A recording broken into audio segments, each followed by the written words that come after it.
And we're delighted to say that Brendan O'Carroll and Jenny Gibney join us now, and it's always lovely to have you on our sofa.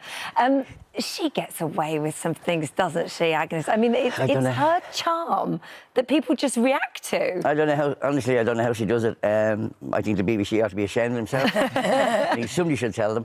No, you're right, she gets away with things he would never get away with. Yeah, it's true. Yeah. And I think it's the combination of the fact that she's not just a woman, but an elderly woman. Yeah. And it just seems to disarm people. It just seems to... They forgive her anything. I think this... You know what it is? She has this thing that I often wonder, is it what I wanted my mammy to be? Right. My mum was a politician and she was, you know, she was at Steve Biko's trial when I was making me confirmation. Right, you know? So, yeah, I often wonder, is that what I would have loved my mum to be? Because Agnes would defend her children hell or high water. Yeah, and she would always be there for them. So I often think maybe it's that. So I think that's her redeeming factor, is that she just loves she's warm. Yeah. She's very But also that works really well with the Americans, because you've got Terry Hatcher on this week. And so when you saw Terry, first of all, she hadn't got a clue who you were. It was remarkable. When Terry was in the kitchen with Agnes, she was having a conversation, a respectful conversation with an older woman. Yeah. And then revealed something she'd never revealed before because she was talking to this elderly woman, and you're going, she said, yeah, I've never told anybody this before. And I went, keep coming, keep coming. But she was, and I visited her, I went to her dressing room, knocked in to say hi before the show, forgetting that, you know, I did have my moustache and, you know, it looked more like my mother with my moustache. So I knocked in to say hi. And I said, hi, Terry, I'll see you out on the floor. I'll be out there doing the show with you. And she went, okay. So I think she thought I was the floor manager. Oh, right. And then when she saw me in the kitchen, she's kind of going, you look familiar. Yes, I didn't have this when I was there, you know. But you guys know from when you were on, when you walked into the kitchen, it's not Brendan. No, totally not. It's Agnes. Your mum talking about you making crucifixes. Nobody's ever forgotten that. Nobody's ever forgotten that. I've never forgotten that. My mum was really shy before she walked in then, didn't say a word, got on the screen and then did not shut up. Everyone, everything about me. Well, the mums have been, for me, the mums are one of the features of the show. Yeah. We've got some fantastic mums on this time, but one everybody has to look out for. Yeah. Is Patricia. Johnny Vegas' mother, Patricia. Oh, really? She's a gem. A gem. She's you know, she would disarm you because she's only this height. Right. And she's tiny little thing, but my God, does she keep Johnny Vegas in his place. Oh, well, someone needs to. In the kitchen with Mrs. Brown, she was just fantastic. Oh, good. She's incredible. If you look at, I mean, I can understand, you know, sort of husband, wife, with sons and daughters. But what fascinates me about the fact that, I mean, you've got such a ridiculously talented family. I mean, it's the satellite members of the family as well. So your sister, so that's Fiona. Yeah. And then Sharon, and she's also the producer. Eilish, your sister. Then Amanda, daughter-in-law, married to Danny. James, your grandson.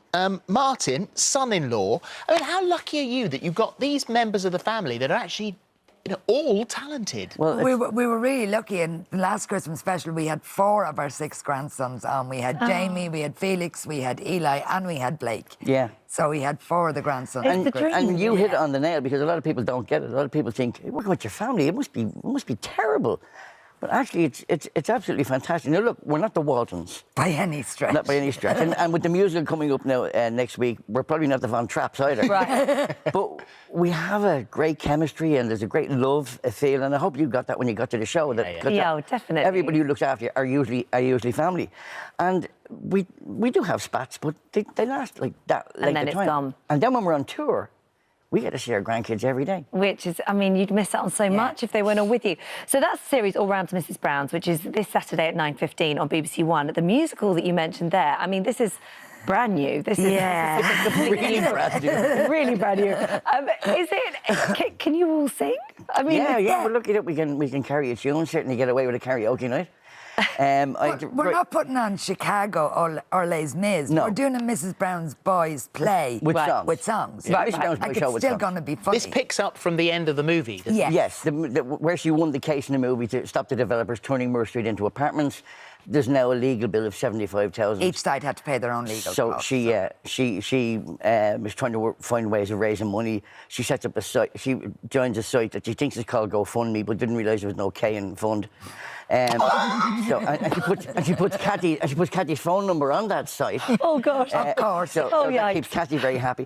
But so then she comes up with the idea of we'll do a musical, and the family are all involved in the musical. So we and you know what? Some of the songs that I've written for it, I'm really happy with. One is called "A Woman's Place in the Kitchen," which is great. That'll go down a bomb. Don't worry, there's a flip side. There's a flip. Trust me, there is a flip No side. doubt. No But doubt. writing the songs was new for me. So as I was saying to you off camera, I didn't know whether to write the story and then slot the songs in, or write the songs and build a story around the songs. So I kind of did both simultaneously. So this has been finished. This has been wrapped up and finished for ages. I mean, Yeah, last Monday. Monday. When did you finish this? Last Monday. Monday. And when does it start?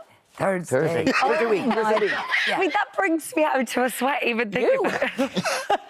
Imagine how we feel. I bet. How'd you even Well, it'll be rehearse it? brilliant. We've been rehearsing. No, We you're started rehearsing. rehearsing literally on Tuesday after I finished the show. We start rehearsing Tuesday. They did all the and, song. But you and barely dance need to routine. rehearse. It's what you do. It's you. This is your. well, that's one of the great advantages is that the characters all know Yeah. they all know the characters. Yeah, So yeah. that's not the story The bit is singing easy. and dancing bit. It's the singing and dancing hope. bit that we have to sometimes go from being Mrs. Brown's boys to the Tiller girls. Well, good luck with that. Musical do it, you is from can. the 28th of March. It starts off in the SSE Hydrant in Glasgow. Yes. So, thank you, guys. Thanks. So lovely to see you. Great Send to the be love to the here. family. Guys. as well, Great to see you home.